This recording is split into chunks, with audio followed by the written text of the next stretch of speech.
I think this is a very important gathering, and I did not realize of FICCI's longer term engagement with skills. You get a sense of it in that this is the 16th such event or summit that you have called for. It is representative of your long standing commitment to empowering our young people. This is the theme of this year's event as well, to have a conversation on and a way forward to be developed from this 2-day event on how we can actually energize our economy.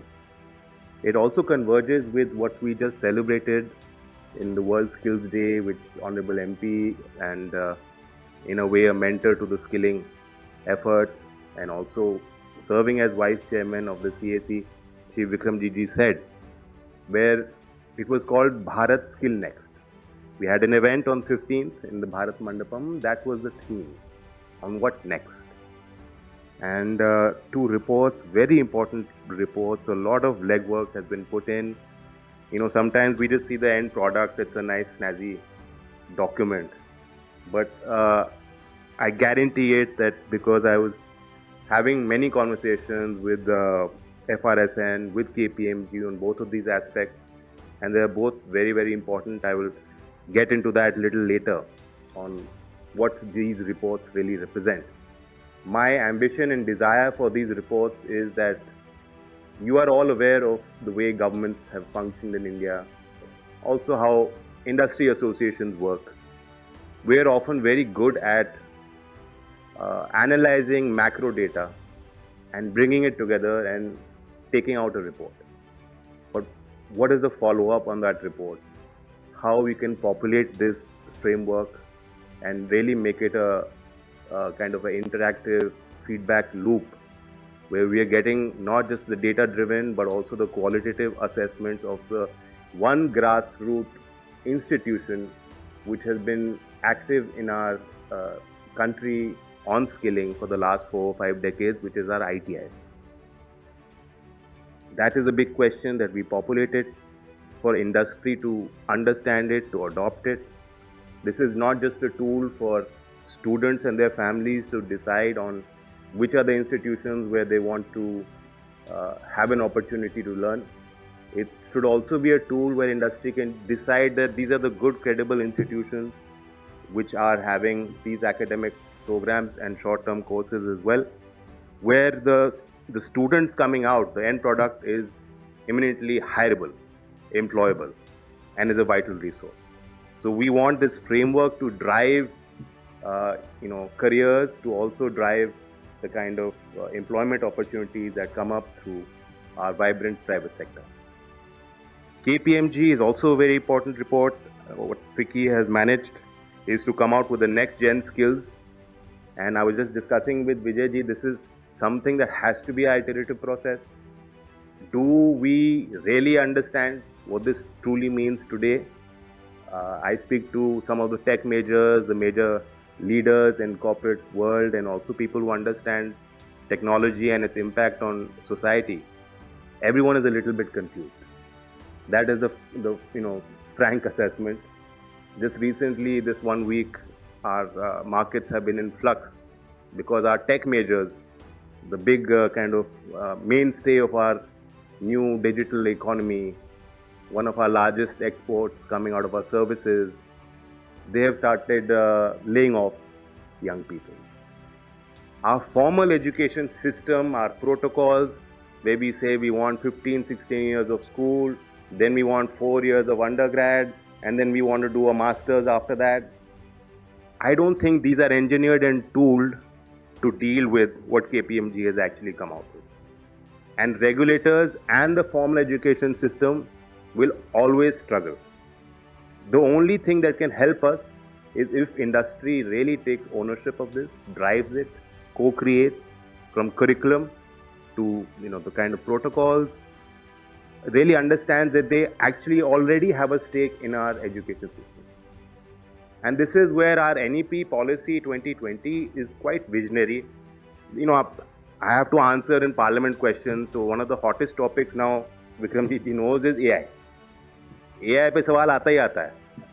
So I asked one day कि NEP 2020 policy, does it talk about AI? And I was pleasantly surprised that many sections explicitly mentioned integration of technology, including AI. So, in a sense, the kind of thrust of this policy is to open up the old world academia. The corridors of our universities, colleges must be opened up to the corporate world, to people who are engaged in deep tech, critical thinking, research, and to enable a value driven approach where these universities can really become a hub for this kind of innovation. We opened our doors to foreign universities, and put your hand on your hearts, because I know you have been aware of many efforts by major education majors who tried in the past to come to India, and they found that the door was not just shut, there was a big sarkari tala on it. Today, these universities are now beginning to have conversations that yes, we don't need Indian students coming and staying in, paying that exorbitant fees, traveling to UK or Europe or Australia or the US. Perhaps if the same facility and the resource can be developed here, and the impact it will have on upgrading the ecosystem, on upgrading the standards of academia, on enabling new research, on enabling industry academia collaboration, is something that we are yet to understand. That has also been enabled by NEP. The question here is, like in the climate change policy environment, that's an issue I've been tracking, I've been passionate about. And early in the day, I remember I visited European Parliament on this global summit, and the conversation that MPs from different countries in the European Parliament, representatives, were having at that time, and I'm talking about 12, 14 years ago, is that how do we price carbon? The conceptualization was, if you put a correct price on carbon, that will create the incentive structure for policy, for governments to adapt, to use the kind of mitigation that we need, and for industry to come on board. Similarly, I posit that currently we don't really have a price for employability, for skilling. Everyone understands, हाँ, skilling में कम है, gap है, बच्चे निकल रहे हैं, we cannot hire them. Everyone understands that we need to invest more. But the young people who are actually getting certified, the young boys and girls coming out of our ITI or choosing to do a short-term 3-month program in PMKVY, or as a young artisan doing the PM Vishwakarma, becoming a part of our formalized economy through these programs, for them, if they don't see an immediate uptick in their livelihoods, or in the kind of salaries that they're drawing, or in their entrepreneurship capabilities and opportunities, then we are not really putting a value on skills. So as an industry body, I trust that FICCI is energized with this very important aspect. It pains me to my heart when I hear major industry majors say that हमारे यहाँ skilled लोग हमें नहीं मिल रहे हैं. Because in a way, we are all part of the problem and the solution. Industry must realize you have to pay higher pay scales for people who are certified. You have to put a value on that skilling and that education, on the applied work that the young people have put in. And specifically in certain trades, if we can create a consensus where we know. Abroad, you know what the standards are. You cannot just decide, I want to become a plumber and go and start advertising your services. There's a whole program you need to do. For every trade you can imagine, where we take it so casually, where we just go to any aggregator and say, I want this service. And that person is coming from some part of rural India, from Odisha, from Karnataka, from Bihar or Jharkhand, and is coming and giving it to us cheap. We want to buy that service very cheap. But as consumers, we are never looking at what is the certification, what is the quality, what is the standardization. Are we taking care of hazardous trades? Is that young person who's providing the service well informed? Most importantly, are they certified? So the same organization, the same big company in our country which will say, मेरे को hire करना है तो मैं IIT और IIM से लूँगा. But इस फील्ड में हर रोज हम लोग सर्विसेज में यूटिलाइज कर रहे हैं, हाईवे बन रहे हैं. हाईवे को कौन लोग बना रहे हैं? वो कैजुअल वर्कर्स हैं.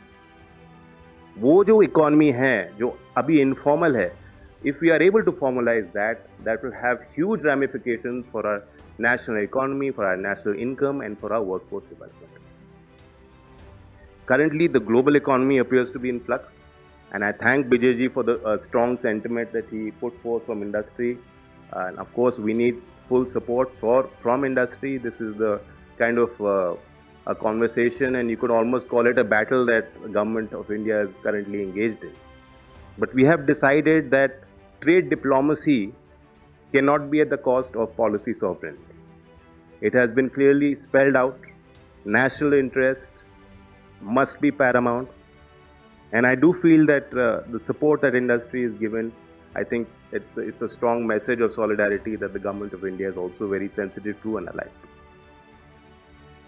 In our skilling programs, I don't want to give figures, Scale is there. And we're doing things at scale. 1.6 crore have done PMKVY. 43 lakhs. Sir, आप 10,000 की बात कर रहे थे, 43 lakhs are under NAPs. So even 10,000 is just a drop, in the ocean. And this is a program, our apprenticeship program, which is actually perhaps the most demand-driven. Why I say it? Because in our PMKVY, if you look at the statistics, many times those young people are not completing the program. They choose not to get assessed or even certified. There can be many considerations. They could feel that this is not the program I wanted. The kind of education I'm getting is not what I perceived. Or I don't want employment in this sector. I did not understand it fully when I enrolled for this program. I want to go back to my village. I want to do something else. Multiplicity of those factors come in. But that is also a demand-driven program. Here, NAPS is completely demand-driven. You have NATS, which is under the higher education domain, where we say graduates should have a pathway. For the informal sector, people who have not completed graduation, we have NAPS. And now you have another layer on top, which is the Prime Minister Internship Program, which is supposed to be elevating this whole space, which is supposed to be aspirational, where they've curated it very carefully that we want the top companies with listed presence to really take leadership. So there's a variety of programs tailored, suited for different circumstances that we are running. We just need to remove some of the information asymmetries. And that is the basic thrust of what we've launched today, which is the framework. We have a data-driven grading system, which every year this report gets published. And Vikramji was mentioning it's a huge effort and a commitment and also a faith that the government of India has expressed in our capacity to work with states and with corporate India and to re-energize the ITI system. For the first time, 60,000 crores have been dedicated. Over 5 years, we have to spend it. But the thrust here, again, I say, is not on us spending the budget allocation. Once the scheme is designed, we'll get budget allocations. Like any other ministry or department, my thrust is not that tum kharcha karo. Our thrust has to see real value in that the money you're putting into this system sees real reform. And why it's a gargantuan exercise is because you estimate that almost 25-30% of our government ITIs have to be taken up. It's huge. Every state has to come forward. There's going to be tripartite agreements. Every industry cluster will have to be mapped out. ITI will have to be, in terms of a sister organization or a hub or spoke will need to be identified. There may be a SPV structure that is created on top where industry can come and say, we are part of this governance structure for this institution. Because you need to hire better and better paid instructors. You need to develop new courses, as the KPMG report has probably fleshed out. You need to develop new labs and bring in the kind of cutting edge equipment that is being used by global industry today. So our ITI students get exposure to that. You need to have career mentoring facilities provided to those young people so they understand what it is. Most of all, I want the experience to be elevated so that young people going to that Sarkari ITI could be a building created, 4 decades ago. When they enter it, like we revitalize our schools, we like to paint the boundaries, we are repainting it. Yesterday, I launched 25 libraries in rural government schools of Baghpat district in UP. Again, a work carried out by a foundation that came to us. We do all these beautification processes because we understand that for young people going into that building, seeing the design element, that should also convey that this is an aspirational institution and a program. So that design element is also a part of that 60,000 crore that we need to knock out. So I'm very hopeful. I'm energized. I think FICCI is energized, and the youth of our nation will also be energized. And with that, I just say that the future is not an abstract concept which is coming. I believe that the future of skills, the future of new tech and industry and disruption is already here. We just need to prepare ourselves. Thank you.